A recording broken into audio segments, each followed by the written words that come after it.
Appreciate the beauty of nature and taste what's in season every month. What food will a foreign gastronom make for a traditional Chinese salad term? Major snow, the 21st solar term on the traditional Chinese calendar, falls around December the 7th each year.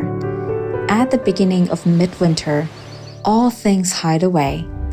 As cold currents spread and temperature drops significantly, North China goes icebound with whirling snow.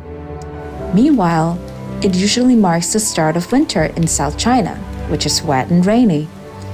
In Guangzhou, the reddish-brown cypress trees display a special scene during major snow. With a sudden drop to cold temperatures, it's the best time to eat a pot of hot stew.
Where it does not snow. The lamb stew is a present I prepare for her. I love traveling. Singaporean food and technology impress me very deeply. Today, I'm going to pay a visit to Miss Li Yichen, Vice President of the Guangdong branch of the Singapore Chamber of Commerce. She's also a gourmet. It's her wish to promote cultural exchanges with regard to food among ASEAN member states that made a foodie like me look forward to seeing her.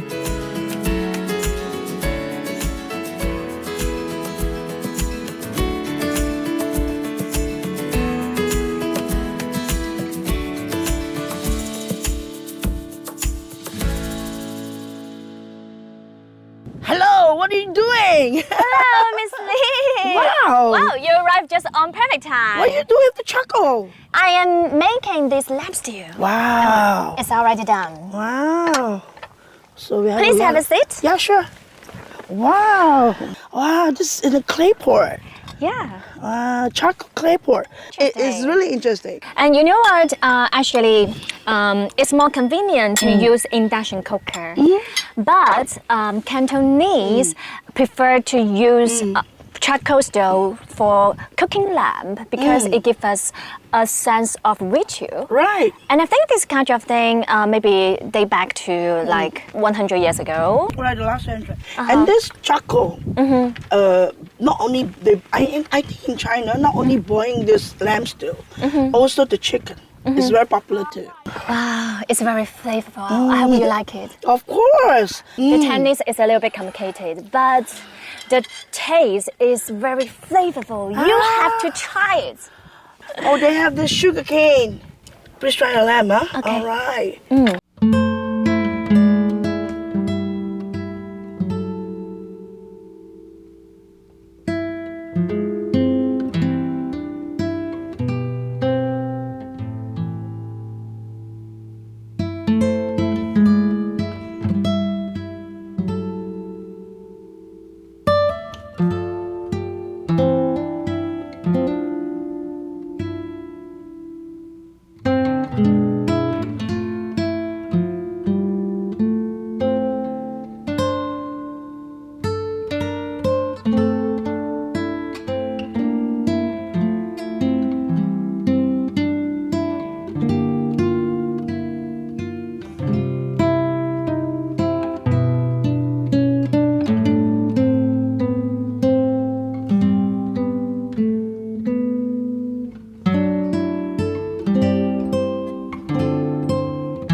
winter. And then the temperature is going to drop sharply. You know a lot about China. And you know what? It's widely believed that during the solar term, eating nourishing food can help you to strengthen your immune system and regulate the metabolism of your body. And also keep the energy in your body, which is transferred from nutrients. Right. Let's do it. Yeah, let's do it. Keeping energy in the body. Right. This can keep my body grows warmer. Let's eat. Come on. Yeah, we should eat more, have more than. My goodness. I'm curious. I think in Singapore, there's no snow, just like in Guangdong, right? In Singapore, there's only 2 seasons. There's only the hot weather, hot seasons, and the rainy seasons. In Singapore, we don't have winter. I know the North China now is having a winter. Really? It's good. I cannot go there because the winter really bothered me too much. Yeah, but despite the cold, actually the snow brings many benefits to the crops. First, the snow cover can keep the soil from blurring and prevents the soil erosion. No wonder. Yeah, second, the snow can bring moisture to the wheat fields, which increases the rigors of the wheat. Third, it can kill the insect eggs on the soil surface, so it could reduce the plant diseases for the next spring. No wonder. So they do preparations for this from spring to the winter for the plants, everything. You could see that no matter what environment they are living in, actually all the living beings are making preparation for the future. I've been in China for 22 years. What, 22 years? Yes, long time. Well, I'm here. I'm trying to do the alliance for all the countries. 7 years back, I really make ASEAN's cooking competition. I'm using the 10 consulate officer or consulate consul to do the cooking competition. The first time they don't know what they cook. They say, well, I can cook.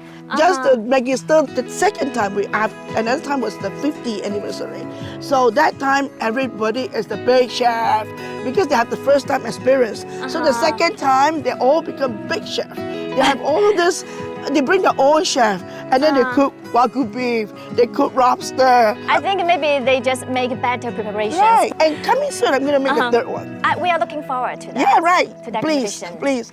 Yes. You be my guest. You be my guest. Thank you so much. You be the judge too, okay? Oh, really? I invite you to be my judge. And this is very fun too because they never come across all this before. It seems that you are so proud of the events you held before.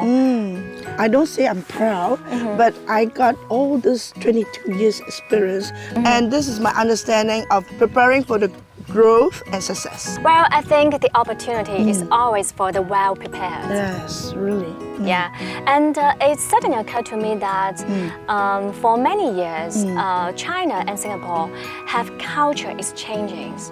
Yes, I know. And I know that we have Majie in Shende district of Foshan. Yeah, I know about Majie. So that was about 1920s. They removed to Singapore of a bunch of grooming lady. They bring a lot of Sunde cuisine, ingredients and all kinds of herbs and all that to become popular. And you know what? As far as I remember, our former Prime Minister Lee Kuan Yew also have a very good Majie in her house. I think she's one of the most famous Majie. Yes. When they came back to Shende, they brought back the Southeast Asian ingredients and the cooking techniques. Right. So that's why we could find authentic Singapore chili crab in Shende nowadays. Yes, right. You're right. This Chinese and Singapore cuisine, it's actually the original in the same place, but only thing they develop in different way. Since you make me such a fantastic lamb stew, how we make friends with food. So I'm going to give you a surprise too. Oh, yes, really? Let's go. Okay, let's be friends.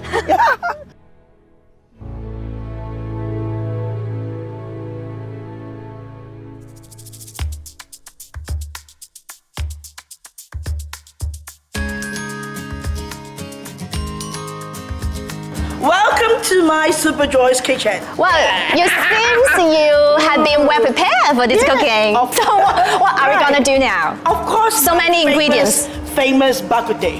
Bak kut teh. Yep. What's the meaning of bak kut teh? Okay, bak kut teh is actually the very old century, like 50, 60 at the time. The people from China, they came from Fujian, they came from Chaozhou, and they came to Singapore and have to earn for a living, right? So the people from Chaozhou might sell something. Oh, what kinds of famous food in my county? Oh, bak kut teh. Bak kut teh is just actually a pork rib soup. So in Chinese, it's called 肉骨茶, right? Right, your guat cha. Let's do it together.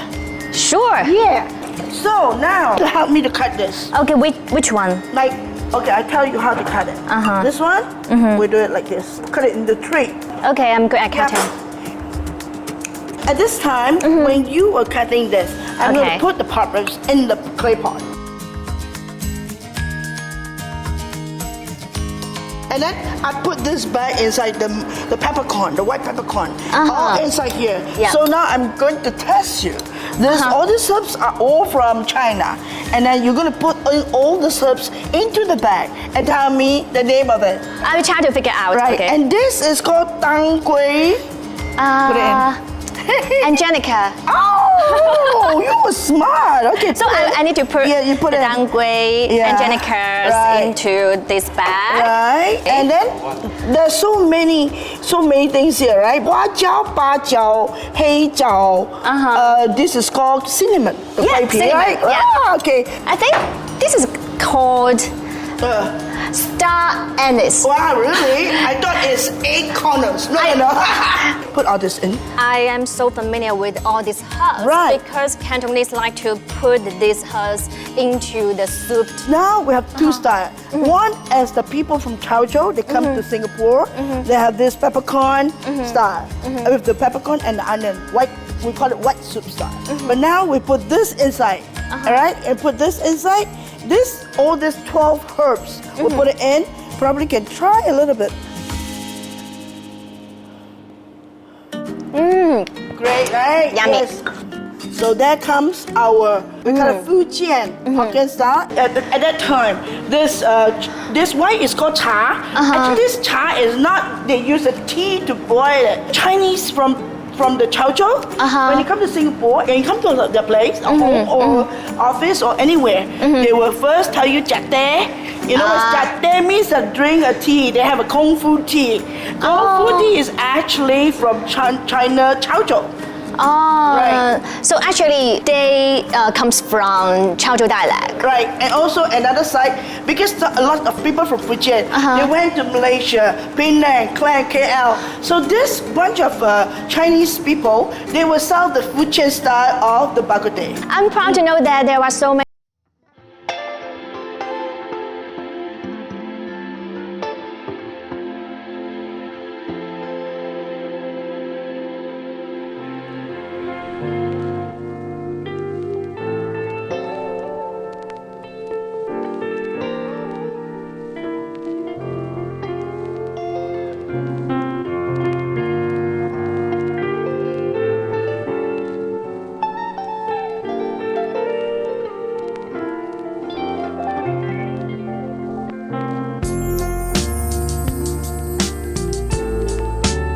My stomach is growling. Right, and then now I'm going to teach you eating in a Singapore.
I think it's just like dim sum and wonton noodles. Right. Because before it's street Right. food, but now they have become international food. Right.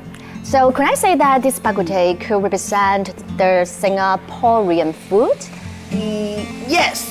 But sorry, we have another one. It also represents Singapore. This is a typical international food also. Okay, they're called Hainan chicken rice. Hainan chicken rice? Right. I thought it came from Hainan province. It comes from the people which has cooked this rice before in the 1950s, 60s. Yes, it's come from Hainan. Origin from Hainan. They have this Hainan chicken that's called Wenchan chicken. So when the Hainanese people went to Singapore, so those Hainanese people will sell this chicken rice. Wow, cool. And you can try the chicken. Okay, we can try the chicken. Yeah, you can try the chicken. So how do we use the Singaporean way to try this Yes, chicken? that's why I want to tell you this. You dip the sauce, right? You drink, and then you dip it. This is the ginger. And then. So I just pick one or? No. You have to dip it in 3 times. This is a chili. Okay. And then this is the dark sauce. We call it soul-made sauce. Okay. Tell me. Wow. Wow, it's extremely tender. Yeah, you tell me. Yeah, very fresh, and it's not too oily. Right. Even though I think the skin is not very thin, but it's not taste oily. Right. It's refreshing. right? I love it.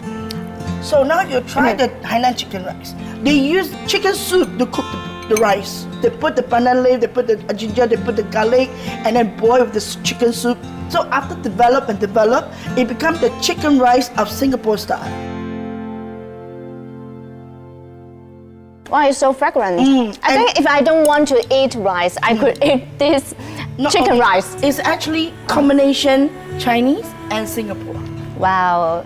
Actually, as a foodie, I'm more concerned about that whether I could find the authentic Singaporean food in Guangdong. Oh yes, no problem. There are many Singaporeans came to Guangdong to open a lot of Singapore restaurant. And also our Chamber of Commerce will also help them to develop the business here. I think one of the food in terms of cooperation is where we are now, China, Singapore, Guangzhou Knowledge City. Yes. China Singapore Guangzhou Knowledge City is a collaborative effort by China and Singapore.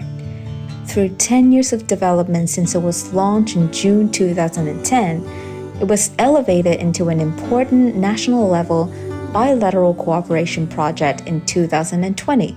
As a carrier of industrial innovation jointly built by China and Singapore, it has become a magnet for global high-quality projects, technologically innovative enterprises, and high-end talents. It's also doing its best to grow into a vital knot in the Guangdong, Hong Kong, Macau Greater Bay Area, creating a modern future city and a new highland of knowledge economy. Now you see the knowledge city here was so grand. Yeah. You know, it looks so rich, I say. But you know, during the old days, the most I miss was my hawker culture's food. Oh, what's the hawker meaning? Hawker means 小贩.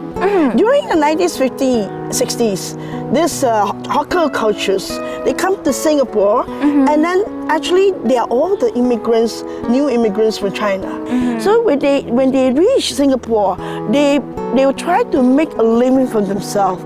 At that time, the food, they don't have this hawker cultures or hawker centers. They have all this food, pushing the cars on the roadside, and then now they make up a lot of centers, and then all these vendors of this roadside cultures, all these hawkers, and it's become our historical heritage list. Can you tell me why this hawker center is so popular in Singapore? Everybody is affordable. That's why. This is why the historical food worldwide. So it's really like in Singapore, you can eat a laksa or chicken rice at 5 Singapore dollars. It's about maybe 20 RMB. You can have a very nice chicken rice. Cheap and nice. And also Michelin. Oh, yeah, right. Sounds cool. Sounds cool, right? Yeah, I think what you eat actually tells your own stories because food shape your identity and also shape your culture. Yes. And because I think not only identity, I think it's also the cultures of every religion and also their attitude. So what are the similarities you find between Chinese and Singaporean? Oh, there's a lot, you know. I think the similar things is like they are really tolerant and hardworking and also very aggressive. Well, I think we have the same goals, like the pursuit of knowledge.